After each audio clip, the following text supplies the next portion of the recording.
She doesn't Okay. She did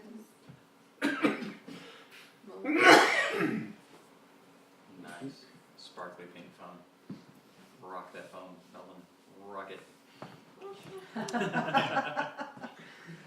There it is. Oh, okay. Well, that was fun. Did you throw your hip out? All right.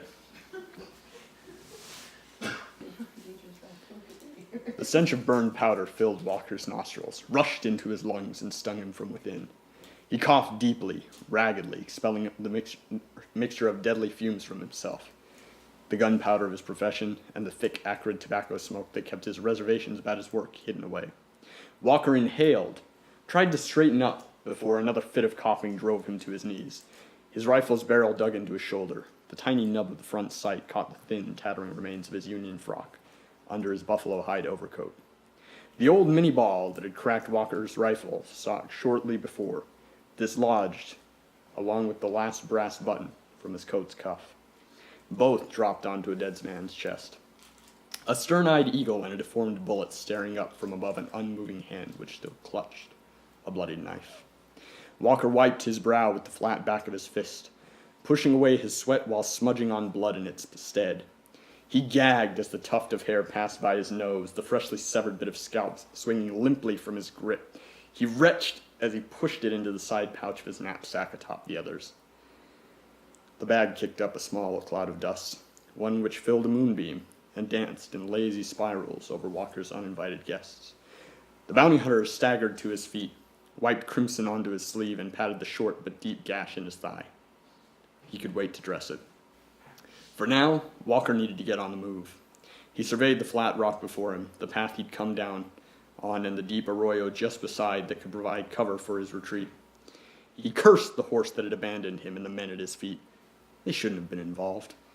Should have kept away, but close ties meant they had to avenge their kid. A proper Christian would bury them, even if they weren't believers. But that'd be a proper Christian. Instead, Walker took a step away, wincing as his leg revealed its infirmity. Time demanded he run, but living up to his name was all he had left. He cursed that, too, right along with the mangled tokens in his bag. He'd come for a single bounty, one piece of murdering scum, and instead would return to the small fortune that the state would pay for 5 confirmed red kills. But maybe with that much cash, he could set down his Henry rifle and the poorly named Peacemaker once and for all. Take the coach home to Ohio, and never smell blood again. Walker pulled his scarf up over his nose, sucked in the cool desert air before hoisting his bag onto his shoulder and slinging his rifle under his arm. It slipped from the crook of his elbow, dropped onto the moccasin-clad foot of one of the dead with a thud.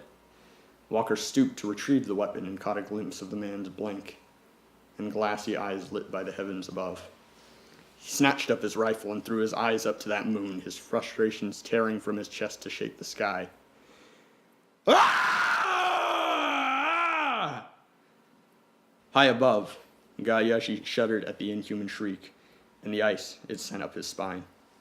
From the rocky canyon's edge, he'd seen everything. They left no room to wonder.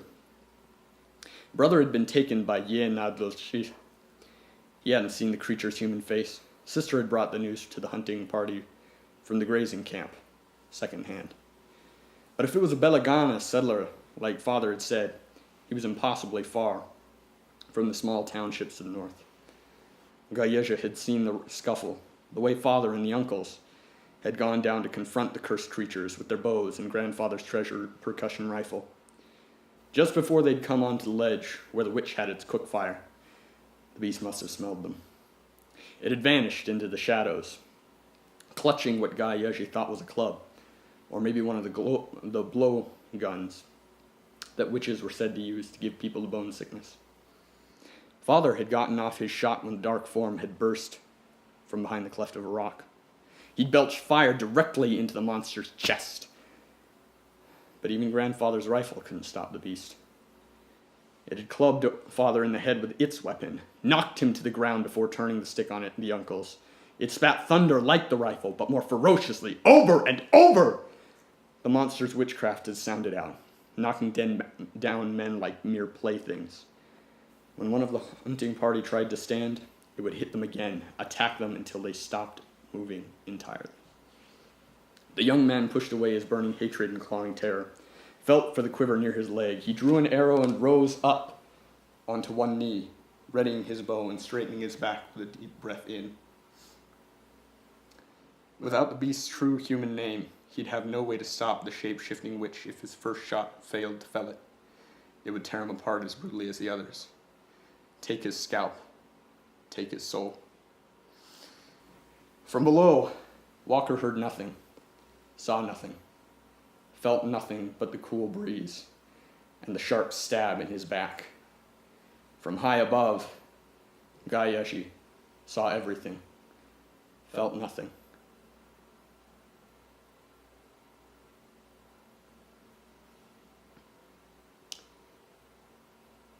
When Walker hit the water, his last thought was how nice and refreshing it felt against his burning cheeks. Years later, Gayashi died with the last words on his lips, one final retelling for his grandchildren about the day he felled a skinwalker.